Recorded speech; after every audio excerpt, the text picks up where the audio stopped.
बागलाण तालुक्यातील सर्वात मोठी ग्रामपालिका नामपूर असून गावाचा भौगोलिक विस्तार झपाट्याने वाढत आहे। वाढत्या लोकसंख्येला रस्ते, वीज, पाणी यासारख्या मूलभूत सोयीसुविधा पुरवण्यात ग्रामपालिका अपुऱ्या निधीअभावी अपयशी ठरत आहे। यामुळे शासनाने तात्काळ ग्रामपालिकेचे रूपांतर नगरपंचायतीत करावे, यासाठी नामपूर ग्रामपालिका सदस्य मनिंदर सावंत यांनी मुंबई उच्च न्यायालयात याचिका दाखल केली आहे। नामपूर ग्रामपंचायतीची 25 मार्च 1937 रोजी स्थापना झाली। तालुक्यात सर्वात मोठे गाव असल्याने कामकाजाची व्याप्ती देखील ग्रामपालिकेची अधिक आहे। मोसम खोऱ्याचे मध्यवर्ती ठिकाण म्हणून नामपूरची पूर्वीपासून ओळख आहे। व्यापारी दृष्ट्या 52 गावांचा संबंध देखील व्यापारासह इतर बाबींसाठी थेट नामपूरला जोडला गेलेला आहे। ग्रामीण भागात शेती असली तरी बहुसंख्य लोक नामपूर येथेच वास्तव्यास आहेत। त्यामुळे 10 ते 12 नववसाहती येथे निर्माण झाल्या आहेत। त्यामुळे सद्यस्थितीत नामपूरची लोकसंख्या 30,000पेक्षा पुढे गेली असून मतदार संख्या 18,000पेक्षा जास्त आहे। ग्रामपालिकेचे गावात 6 वार्ड असून 17 सदस्य निवडून येतात। शासनामार्फत येणारा ग्रामपालिकेचा निधी गावाच्या मूलभूत सुविधा सोडवण्यासाठी अपुरा पडत आहे। त्यामुळे नागरिकांच्या मूलभूत सुविधा सोडवणे लोकप्रतिनिधीला व प्रशासनाला दिवसागणिक कठीण होत आहे। जिल्ह्यातील कळवण, त्र्यंबकेश्वर, ओझर, देवळा या आधी ग्रामपालिका होत्या। आता त्यांचे रूपांतर शासनाने विकासाच्या दृष्टिकोनातून नगरपंचायतीत केले आहे। मग नामपूर नगरपंचायत होण्यास अडचण काय, असा प्रश्न नागरिकांमध्ये उपस्थित होत आहे।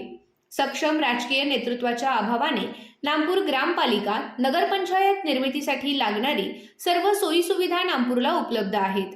2022 सालीच जिल्हाधिकारी नाशिक यांनी आदेश व अहवाल दिला आहे। केवळ राजकीय पाठबळ कमी पडत असल्यामुळे इतके वर्ष नामपूर ग्रामपंचायत होऊ शकली नाही। मात्र आपला न्याय देवतेवर पूर्ण विश्वास असल्याने याचिका दाखल केली आहे। गावाच्या हितासाठी आपण निर्णय घेतला असल्याने न्यायालयात न्याय मिळेल। नामपूरला कृषी उत्पन्न बाजार समिती, सर्वच राष्ट्रीयकृत बँका, उच्च महाविद्यालय, वीज मंडळाची कार्यालये, पोलीस ठाणे, भूमी अभिलेख कार्यालय, ग्रामीण रुग्णालय, पशुवैद्यकीय दवाखाना आदी सर्व सुविधा उपलब्ध असताना केवळ नगरपंचायत का होत नाही, असा संतप्त सवाल सामान्य नागरिक व्यक्त करतात। नामपूरचा विकास करायचा असेल तर आता नामपूरला नगरपंचायत दर्जा मिळणे काळाची गरज ठरली असल्याने मनिंदर सावंत यांनी उच्च न्यायालयात धाव घेत याचिका दाखल केली आहे। ज्येष्ठ पत्रकार शरद नेरकर, गणेश खरोटे यांच्या सुनावणीवर सह्या आहेत। येत्या 30 ऑक्टोबर 2026 रोजी या याचिकेवर सुनावणी होणार असल्याने याकडे नामपूरसह तालुक्याचे लक्ष लागलेले आहे। नामपूरला नगर पंचायत व्हावी म्हणून नामपूरचे सामाजिक कार्यकर्ते मनिंदर सावंत यांनी सर्वोच्च न्यायालयात याचिका दाखल केलेली आहे आणि साधारणतः तिचा निकाल 13 ऑक्टोबर 26 रोजी लागण्याची शक्यता आहे। सुनावणी होईल ती आणि त्याच्यात नामपूरकरांना पंचायतीसाठी न्याय मिळेल अशी अपेक्षा आहे। नामपूरचा जर विचार केला तर एक मोठ्या लोकसंख्येचं हे गाव आहे। 16 गाव काटवण, अनेक खेडे नामपूरशी संपर्कात आहेत। नामपूरचा विचार केला तर ते तालुका दर्जाचं गाव आहेच, पण या ठिकाणी शासनाच्या या लक्षात आल्यामुळे नामपूरला तालुका दर्जाच्या अनेक सुविधा निर्माण अगोदरच केलेल्या आहेत।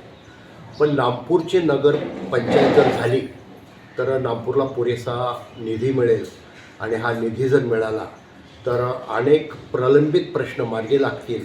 रस्ते असतील, वीज असेल, गावातल्या अनेक नागरी सुविधा असतील, यासुद्धा आपल्याला कायमस्वरूपी मिळणार आहेत।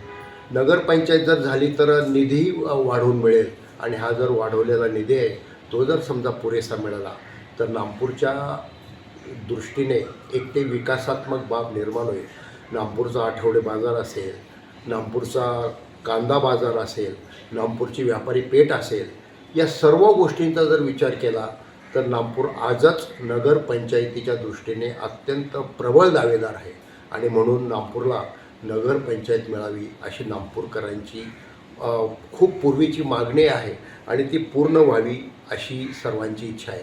सध्या नामपूरला ग्रामविकास अधिकारी हे पद कार्यरत आहे, पण जर नगरपंचायत झाली तर मुख्याधिकारी हे पद मंजूर होईल आणि मुख्याधिकारी हे जर पद मंजूर झालं तर नागपूरची कायदा सुव्यवस्था हीही अबाधित राहील आणि त्याला चालना मिळेल.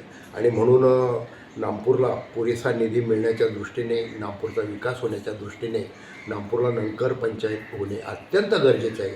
ही मी शासनाला विनंती करतो आणि नागपूरला न्याय द्यावा अशी शासनाला विनंती पुन्हा करतो आणि थांबतो. धन्यवाद.